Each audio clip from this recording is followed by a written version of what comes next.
Hi everyone, I'm Abby Purkis. And I'm Brent Friedland. And we are the team behind this year's Two Rivers Adventure Race. We decided instead of holding a live briefing, we're going to put out a short video kind of detailing everything you would get to hear in the briefing. And then on Wednesday night for the 36-hour race and Thursday night for the 15-hour race, we're just going to do a live Q&A. So we're going to try to make this super quick and efficient, let you watch it and kind of distill it over the next few days, and then we'll all gather those evenings to talk through any questions that you might have. So I'm going to take you through some of the general things that might come up for the race. Brent's going to talk a little bit about maps, and then we're going to talk gear. So first, we want to say thank you publicly to Ski Sawmill, who's hosting the event, to all of the land managers that we're working with, to Dave Powers, who has put together an incredibly robust multi-team safety unit for the event. They'll be out all over the course. This is a really big undertaking this weekend with two long events, and we're thrilled to have so many people kind of supporting it either ahead of time or race weekend. We also have an embarrassment of riches when it comes to volunteers this year. So you will see shining happy faces all over the course, and we just ask that you be nice to them and treat them as you would want to be treated. For the schedule of events and for all of the COVID protocols, please go to the Google Docs for your race. Those are on the event website at rootstockracing.org, and they have every racer update that we have sent out in reverse chronological order. So the first one is the one that just went out this past week, and at the top of each of those you'll find the kind of abridged schedule of events and the abridged COVID protocols, so you don't need to scroll through to look for those. We're really excited at this 36-hour race this year to be offering live tracking care of Mark Harris and Margot Harris at Enabled Tracking. And so every team in the 36-hour event race morning will get a small tracker. We'll talk more about that in the captain's meeting, but just know that every team, you can tell your family and friends to come to the Rootstock Facebook page on race morning, and we will have the live tracking site that they can go to, send you trail mail, check your progress, make sure you haven't gotten lost in the woods. There are some spots on the course that are a little bit sketchy in terms of coverage, so Mark has those noted actually on the tracking site. So if your family's wondering where you are in those sections, they should see that you're not tracking there, but all of your data will update once you get back into cell range. So we're super excited to have them. On the note of GPS, this year we are going to give every single team at both the 36 and 15-hour races a self-sealing bag, and we're asking you to put your cell phone in there and any GPS devices, any GPS-enabled devices that you have. So that would be Garmin's or if you want to carry additional phones on the course for whatever reason. And we will seal these up. You'll seal these up race morning, and then you will open them up after the race. And this is to ensure that everybody is kind of playing by the spirit of the event. You all know that you had the opportunity to order breakfast burritos. Those orders are in, and your burritos will be available at 5 a.m. on race morning. We're going to try to print out coupons for each of you to, who bought a burrito, but we'd also ask you to just bring a copy of your receipt for that, just in case things get squirrely there.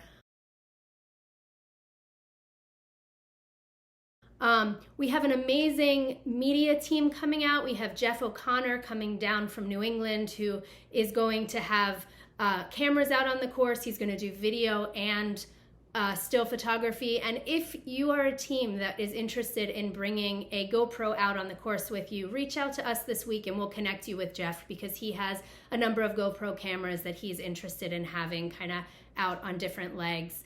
As you saw in the briefing, post-race food has been a little bit challenging for this event. There are staffing issues at many of the local establishments, and between that and Memorial Day weekend, we haven't had a ton of success getting a lot of food for you after the race. So we're promising you pizza. We're promising you Athletic Brewing, which is one of our sponsors for the event. There'll be cans at the finish line for you. If you would like to bring more food, we recommend doing that.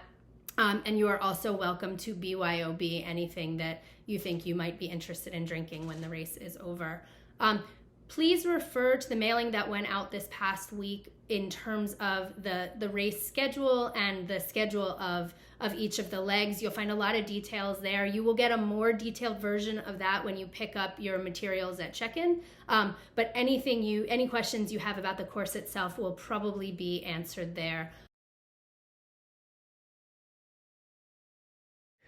All right, guys. So yeah, I'm gonna spend a few minutes talking to you about some course-related things. Obviously, we're not giving away too much specific information tonight, but if you haven't already done it, I would encourage you to go look very closely at the race overview we sent out last week.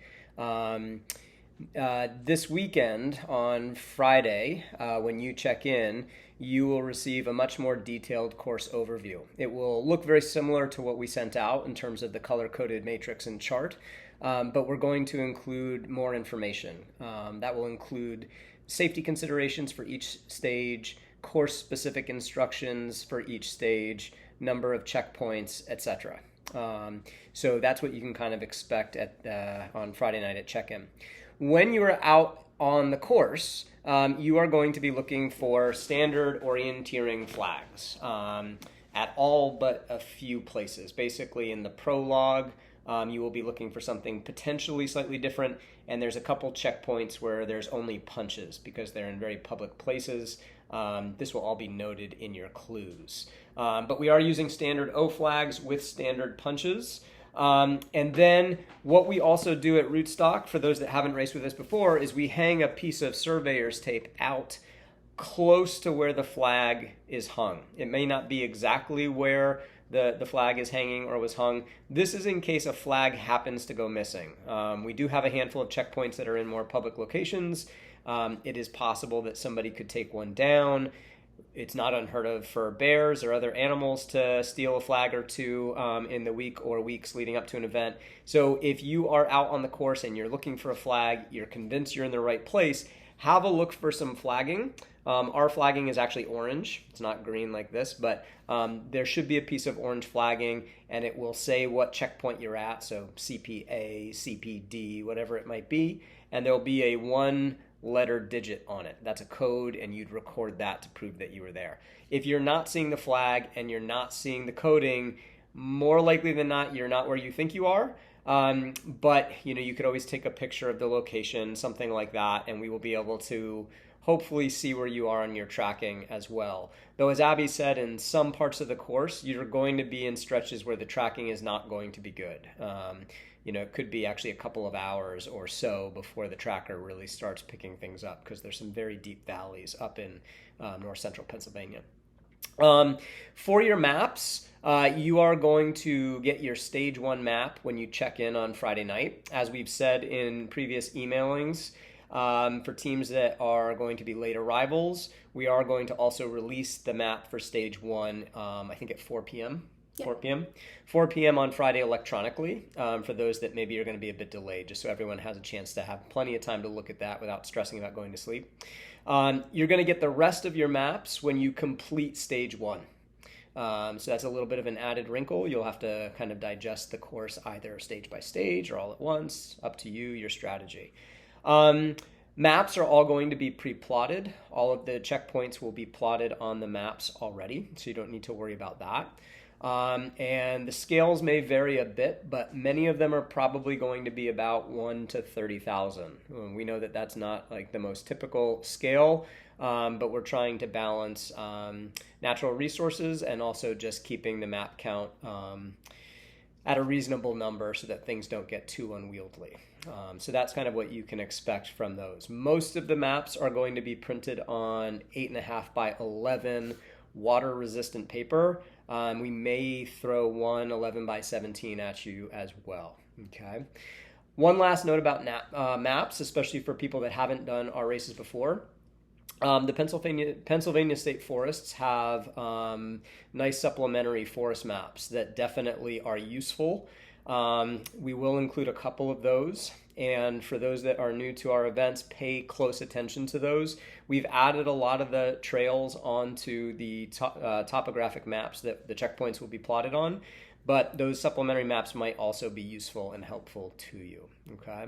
Just one thing in there to clarify. The map schedule that Brent gave out is for the 36-hour event. For the 15-hour event, you will get all of your maps at check-in, and we will also release all of those by email at 4 o'clock. So you will have everything you need to complete the course once you check in on Friday or Saturday morning if you can't make it Friday. So for the 36-hour racers, you will have an opportunity to potentially stop along the way if you're so inclined. There are 2 or 3 small towns. They're small, right? Where you might find a general store. There's one where there might be something a little bit more than that. So depending on the time of day when you pass through, you may have an opportunity to stop to get some food if you'd like. So that's something to be aware of. The 15-hour race, not as much opportunity to do that, but possibly. You might see 1 or 2 things along the side of the road as you go on some of the bike legs. Okay. All right, great. So I want to spend a little bit of time going over safety concerns for the race now. And as I said, when you get your full course overview on Friday, we're going to have more specific safety concerns for each stage kind of highlighted for you. And we really want you to look at those closely. Okay, but I'm going to give you some overview concerns to be thinking about. First of all, this is a pretty technical course, not so technical that you should be scared off at this point if you're, not the most confident on kind of rocky terrain or such. There's no turning back now. Yeah, but it is a more technical, slower course, right? So, I think the real key to this race in terms of success is just kind of being smart and, realizing that it's about working with your teammates and finding a pace that actually works for you, right? There are ways to get around some of the more technical things, but nonetheless, you will spend a fair bit of time in some pretty rocky terrain. You will also be sharing the roads with vehicles. We've tried to keep you off of, faster, kind of bigger roads. There are a couple stretches of roads as you kind of take on the biking where you do have to ride on roads that are a little bit more used, but for the most part, we're talking pretty backcountry roads, right? Nonetheless, we really encourage you always to be super aware of where you are. We have marked several roads off limits, so that we can keep you off some of the busier stretches whenever possible. And those roads are marked clearly on your maps. So, just be aware of that. And on the stretches where you have to ride on some busier roads, just ride defensively. I've found that the drivers out kind of in rural PA, especially when you get off the main tarmac, are pretty respectful. And actually usually aren't driving too fast compared to some other places, but there's still folks that go cruise around, right? Some of those backcountry roads are pretty narrow and windy. Okay, so just keep that in the back of your head. One of our biggest concerns is always thermal exposure. Things had been looking like it would be a pretty warm weekend, but the forecast has taken a turn recently. For Saturday right now, for both events, the current forecast is 61 degrees high and 45 degrees low. If you haven't spent much time up in the Endless Mountains of PA, I would always prepare for it to be even colder than they say it's going to be, right? So I think that was roughly the forecast, a little bit warmer, but basically the forecast for when I was out doing some course setting a few weeks ago, and I got hail and snow. So be aware of that, be prepared. We really want you to come to the race prepared with some extra clothing and some rain pants if you've got them. We strongly are encouraging you to bring rain pants and at least have them available in a transition bin or something like that so you can have some extra thermal protection. You're going to spend a fair bit of time in the water, not swimming necessarily, but crossing water courses. So expect your feet and legs at least to be pretty wet for big parts of the race. So again, just really thinking about thermal exposure. Okay, a couple last safety considerations. One is just the always universal tick check, right? So on stage 5 in particular, I picked up a fair number of ticks when I was out setting. Stage 5 on the 36 hour, stage 3 or stage 4 on the 15 hour. Yeah. So basically the pack rafting leg. And for teams that aren't pack rafting, you'll be doing kind of an alternate kind of course where you'll still be up trekking a fair bit in the trekking portion of the Packraft leg. So I got a lot of ticks on my pants when I was setting. So definitely encouraging pants, especially with the cooler temps. Hopefully that's not an issue. And just being vigilant about periodic tick checks, right, to try to be proactive. So another wildlife consideration are snakes. We do have a pretty robust snake population in north central PA. Especially when you are up high and potentially kind of around some rocky features, you can be aware that we do see rattlesnakes somewhat commonly. That said, I have not seen any while out. And unlike some past courses we've run, you're not necessarily going to be on too much exposed rocky terrain, kind of out in the sun where they like to kind of lay out, but still they're there. Copperheads are the other concern. They tend to be in the water courses, and so you very well may run into a copperhead. I have seen a couple copperheads out on the course. You don't need to be too worried or scared about that, but again, be vigilant, pay attention to where you're walking, etc. when you are in and around water courses, okay? The reality is they're going to probably clear out before you see them, and especially with so many people coming through, they're going to probably run and hide, but just be aware of that. Okay, my last kind of just general safety note for now is, this is an adventure race. You are out there on your own. As Abby said, we have a great safety team coming to support the event, but depending on where you are, you may not be able to get a signal out to call for help. And whether you do or not, it may take a while for us to be able to respond. Okay, so, as is true everywhere, just be prepared to kind of be self-sufficient and, take care of each other and make good decisions when you are out on the course. We have said this on paper already, but we're going to keep stressing it. This course is it's a big course. Like we said, it's a pretty technical, rugged course. And especially for people that are newer to adventure racing or newer to our events, we don't expect many teams to have a legitimate chance to actually get every checkpoint. So just even before you can see the full course, really think about what your strengths are as a team and talk about that with your teammates, right? And kind of think strategically about what your goals are. The trekking legs are really fantastic. The Packraft, if you can kind of get yourself up to the kind of recommended put-in, is really wonderful. There is a way to short course the Packraft, but you end up on a pretty modified version and lose some of the more spectacular parts of that leg, right? So really thinking strategically about time limits, and setting goals for yourself to keep moving through the course. You may end up not necessarily scoring as many checkpoints, but you might have a better journey. So again, we'll leave that to you. It's your strategy, but this will be a really strategic race.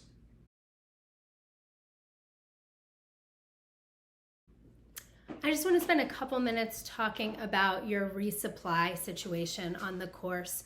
For the 36-hour race, as you know, you get one gear bin or bag, which you will access after leg 2 and then again after leg 3. And you can put in there what you want. We recommend dry clothes. We recommend some food. There is plenty of water there as long as you have something to filter it with or purify it with. We just ask that you be mindful that volunteers are going to be lugging these around. We haven't put a weight limit on this, quite frankly, because we don't want to police you. But we do ask that you be respectful of our volunteers. So you have think of it as kind of an overnight bag for the TA following leg 2 and TA following leg 3. And then you will also see your paddle gear after leg 4. So at the start of leg 5, and then you'll see it again at the end of leg 5. You have, for teams that are pack rafting, teams of 2 can bring 1 bag, teams of 3 or 4 can bring 2 bags. We ask that you get all of your gear in there, including your pack rafts, including your paddles. If you're in a situation where you don't have paddles that break down and you need to have them bundled separately, just make sure they are labeled with your number as well. You do not have to carry your bags with you on the course. So you can leave trash in there, you can leave bike shoes there, for example. As long as everything is kind of tidied up and bundled, that'll be fine. For non-pack rafting teams, you are also welcome to bring a small bag or bin for that section. You're going to be seeing it not too long after you leave leave for TA4 or for leg 4. So you're going to see your resupply, your overnight resupply at the end of leg 3, and then you would see this small bag at the beginning of leg 5. But you're welcome to have it in case you want to have extra supply there. And likewise with the overnight bag, just be respectful in terms of the weight that's in there. This is not a course where we are transporting your bikes, so you don't have to worry about your bikes kind of being moved around in a truck. For the 15-hour race, you do not have that overnight resupply. You have one place where you will be resupplying. That is at the start of the paddle, and then again you'll see that at the end of the paddle. And it's the same kind of setup. Teams of 2 or solos can have one bag. Teams of 3 or 4 can have 2 bags. And just be reasonable about what you're putting in. Great. So a couple last final gear notes. A couple things just to follow up on what Abby was saying to clarify. So one, just a reminder that water purification is mandatory. The TAs are not going to have running water sources. And we are not providing water at transition areas, but there is water all over this course. So that is a mandatory piece of your gear. So just remember that. Second, just one reminder about paddles. We have sent out a couple of notes on the course modification we made, especially for the 36-hour race. Originally you weren't going to have to carry your pack raft gear very far in terms of the trekking, and now it's a more legitimate, and it's a better section as a result, but a more legitimate pack rafting leg where you will be trekking for some time, both on trail and off. You can do whatever you want, but if you don't have at least a 2-piece paddle and you can get your hands on something that'll break down and be a little bit more user-friendly for carrying for a while, I would recommend it.